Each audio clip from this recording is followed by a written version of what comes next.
Kahmangai Thingtlang Pa, Chapter 22, by Moite Boitlung. Se Mazania, Kanui Haka, Anila Top Du Lavin Kahong Zu Afopin, Azuk Katimay, Achang Chuan Aron Nalek Lectrin, Katoham, Hama, Alua Chuan Katram Sakngo, Ngonga, Om San Rual Chuan Mitmeng Thu Ruihan Min En, Renga.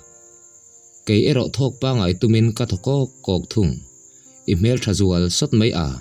ko lau chungin ilaw trang duk tehi anilaw mo. Ati chuan kaner na nga. Oy lau thay lutuk. Injay ma ka injay pe ilovania. Itimak may. Injay na hun lay nem. Ni tinaw pang zirtiring kaboy anihi. Koy mo thau teang. Len puy temin tumka isito ulovem ni. Ti in tho may katuma. Aphal tatlaw. Tho ma in round cut ati chuan asoy kamanjiang boknen. Kain ngal fata ani ero amel alo thakle vekto nupa kan nito insum katumto hau lavania karon ho ma lo ka khoi thei to don lo chati isiat kha ti in kadula tang chuan aron chul zai zeya chillem khalin kanui taringota eng ma ka soi boy lem lo wang chuan ron in siam remin kachunga bok chuan min fop zui to ton tona du tok chin nei lo pa tia phun sapina honga chuan ati ang chia chuan ka fop ve ato pa chuan asen takal mai nui verin asok bok nal zet chuka chul sakriai riaya asok bok aliana chu chunal kati zuala ama timi pale zual tu ani kati mai ka en renga chuta kalu chu kaning ka fop le ngal so bok mi pa hi chu an sok bok alen pauli anal kati zual an ma ni timi pa zual lia tu ni main ka ria mi pathen khat mel thatak tak an han tuai de te ka ui thin pa ngai takin omse chuan an zuna me chia anwai furdon ti ria tak te hi an han piang sual le de thin hi ka lo ui in pem ati chuan ka bung ngata eng ma soi to lo chuan ata min siam non tu chuan aron lu zuya nu pa kan ni to kan in nei ma kan in vong du na tuna chuan dan boy ka tum to lo ata liau kan i se hi fianon fo kadu ani achet na zolai chuan room daring ka ko anghet sawa ka mangai che sem ti sapin ka mit chu ka ching zui diara nom namin pek me ka wang chuan ngai to na film po man har ka ti tak zet bok ka tak sa chu za chein thei top chuan ka lo che ve sowa ani po in min mangai thu chu sei ve in kan zo du na thok la dun halin kasam nok ni te chu min chul mam sak pa bok nui tham chalin amiti ang chuan ka oma tuna hi chuan ka zoi ti pi lamani min kai thobin ka thomno chu ka inbel mala i khom ma kha karon hona nia be ka son sarangin ka fun kha lo ve enro i thil ei chak amaksi ka ti chuan anui suk mai kein mel thale pa ti setin ka lo en reng thung mi zong chuan mel tha an ti kher lovang ma se ka mita chuan an soi lian che ai a that lo bik na tur ka hrelo pian nal pa i kor kha la hari su kala en du che ka ti chuan a kor hak tum chu da in miron ena kalau chelo viau animo ati chuang ka bu ngau mai police tam tak chu an form nen an dul ma ruai lu in an lal mel vu a in an e tha ti a riat le bok sama ero ain uluk boka an form te kha ain me lia ani kha adul thep zaile akhan sang takte chuan apian a choi zuala a om phat lai lap meile aban tha hrui anal tok chialang te chuan police ati ang zual lia thung nula temit la lo chi ani lo ama a mel tha a chutakara apian alanal tel zui a six pack rongot po chu mu nom kati kapasal anirngot po hi ka limbok ka mangayang ti po karin ngai lo thiana tangin mangai na chu alo piang theiti ama atang hian ka hrechiang thian atanga mangai na ain thak hian kan inzom na po alo thuk zok nge in ka ria i chelo le lutuka tun anga nula mel thale pian nal takan om treusia min phatsan meng ti te ka lau riau mai kan om sang boxi tin ka chuak sapa miron nei le in ka lubula chuan akut panhi chuan in nem khalin min en rana duati mel le pian nilovin thinlung le nungchang le mi zia alom ka en chuan chuta chuan itling vekbok ifela ido theya mi hriat thiam nai nga em bok nula mel thale chelo chu an piang don chawalom mi padang nilovin keima i Samuel akani ti hriala ilolan ma po a meichia kop ngai lo hi minring hlelin keima awang chuan lauthong du su ivun a chor nu thlengin kei chuan ka hmangeng che ti in ka chala chuan aron pop wanga nangma in sit ngai su nangma ang tu man om lova imi zele mel ang pu tu man om thei hek lo nangma ini na i fam kim ti hriala katan thei chuan me chedang lam takeni ti hi pomro i mel le piana wanga ka hmangai che ani chuan mi pale lo takani ti na ni mai kei chuan nun tluang pui ini na hi ka du a ka hmangai bok ilung oi lovin ngoi mei lovin ka hena soila ke ni tan thei top ka chua zelang ati zom zata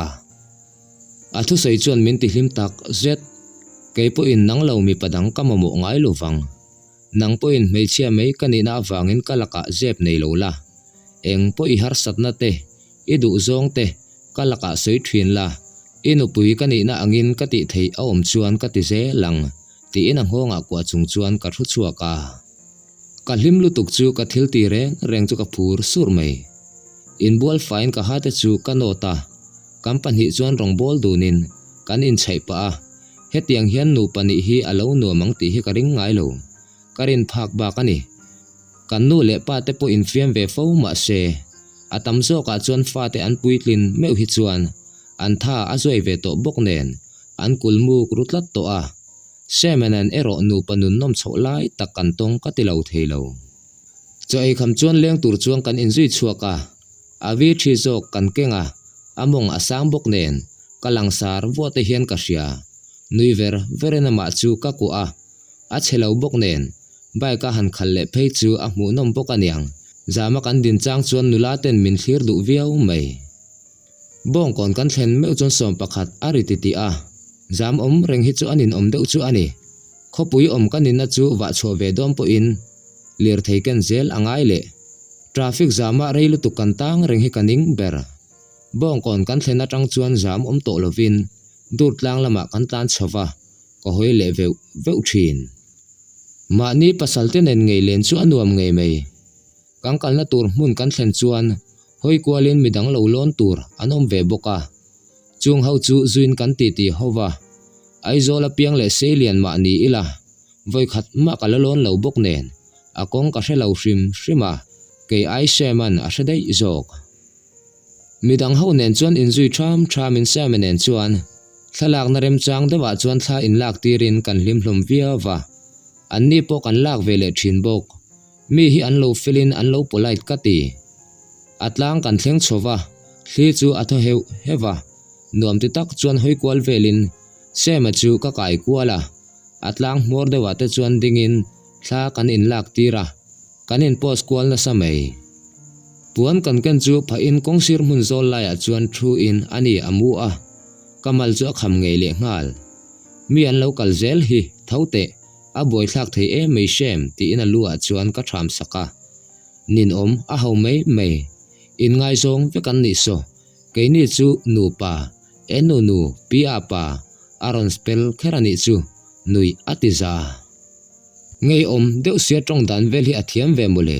kalip nek dom moni ka hria lom ma se mi in min en du ema ka ti le chuan miron en chovin ka mel tha antilu tuka chu wanga ni chu a ho mei ngoi hle le khang kalu kha chula kamu hil du ati chuan ka sik soka in lalal har lu tuk mai ma se eng ma sei boi lem lo chuang ka chul liawa ka nei lo teu zia che ka ngai to hian ben sok che ka chak athu se wang chuan ron nui hakin ka ko chu aron buana ke hian a lom thin nok te chak ni sual ro lutuk mai tin ka bianga chuan aron pe loka ana le ngal ka mui noi lam se chuan ka ko zung chal le alai chuan anar kwa chuan ka kom sak vaka aron rak ngal chul mai kanui haka oi nun tluang pui ka nar ipot thazau don tharo a au chul mai nui hakin ka tha a anar mor chu asen hlarbok aron mengrum lutuk chu nuin kun niamin achala chuan ka fo sak zowa kabiang ipi ve thau kha tikhan min bel vaksu keipuin engtin ma ka ti lo che kha tin ka mui chu ka ti pora iti hi kanar kwa ikom zau vekalom kanui chuak hok mai abianga chuan pe nok nokin malsom du ompa kadu em pa iwahan kiu tak kanui pa hara amai chu asen trun mai ka chaw ani ti khan min soi save mero ti in ka in do a ron thu chuakin ka ban chu lalokin ase ngal vak mai ka in pet fan mai mola analutuk se pil vekitumem ni sual lutuk ti in thau chuakin ka kalsana ka ban ase na la chu aduk ngal kul theinia ka chem pa a ka tumbur bok pakhat la chuan hnung lama tangin iti ti taw taw ti ringot chu sa in min ron zui ve boka mel chelutuk mai ka hoile to om hleilo hotum chuan tlang konga chuan ka chuk thlanga ngawa duati dingte ti taw lowang ka mel thasia min thin rim khum te hi ui lovem ni ala ron tingam nia angala chuan ka chir troka a mel that po chu awashi om ve I mel thathot lo o I chia je engtin nge ka du thei chani ti in ka kalson zela o isoi vek to kha ka mel that thu tuk ina khan mai tai hlarle mit meng in her thutina hui chu ka hup saka kanbul na mian om lo chu ka mel kwal zak bok anom lo ti ka shia rual chuan tho huain mal som ki ma chu ke ena amit aloron san uk zui ka vot thutop zok do nem moni soi hun tharo mel thero puisi kalau nei du che hi ka van duai ani miron choi lopin min pom chung chuan min chuk thak puya ka chum ngal pop mai I van duai lo mai a ke anga mel tha hi I mu to lowang kanu pui du tak thin rim setin min be ma la nakena chuan ka oma be chungin I tong le zat meang tiro le iom pe to lo chuan kan ho anga ani me lom ke chuan ina oma mut mai kha ka chak zok ngei om lutuk mai I hur kalau ti vak chu aron noi chuak hoka mishing te ni dan lom ma se nang le ke chu nu pa kan nia poi leo tin engdang ma sei to lo chuan min kalpui zela ke puin eng ma sei ka tum to bik lo ole ti khan kam hangai thingtlang pa chapter 22 chu alo top le ta a ron record sei ka du viawa in mi hria thiam na karon ngen ngala ei tun lai chu ka dam a thavak lowa tun kar tho tran nia tang khanin video ron da regular karil ruka nima sila ka pumlam anuam lowa tun thleng mai pen ko om anuam theilowa nima sila video da lo top aya tu in toite karon record ani a in mi hria thiam na kha karon nge na keima tak salama dam lo na kanei wang ani ti kha min lo hria sak turin ka ngen cheu ani tin kam hangai tingtlang pa hi tun chapter ti lo hi chu chapter ni angvel che hi om to a milau ngai thlak sak luan vek tur khanin kan ngen cheu ani tin kam hangai thingtlang pa azo vele hian thon thutar ron ti suwa kan tum do na chu po chu milau ngai thlak sak le vek turin ka ngen ngal bok cheu ani ka channel milau thlir saka milau view sak thin tu te in zawai chunga thinlung takin lom thu ka soibok ani in zawain mutui mang tha vek ule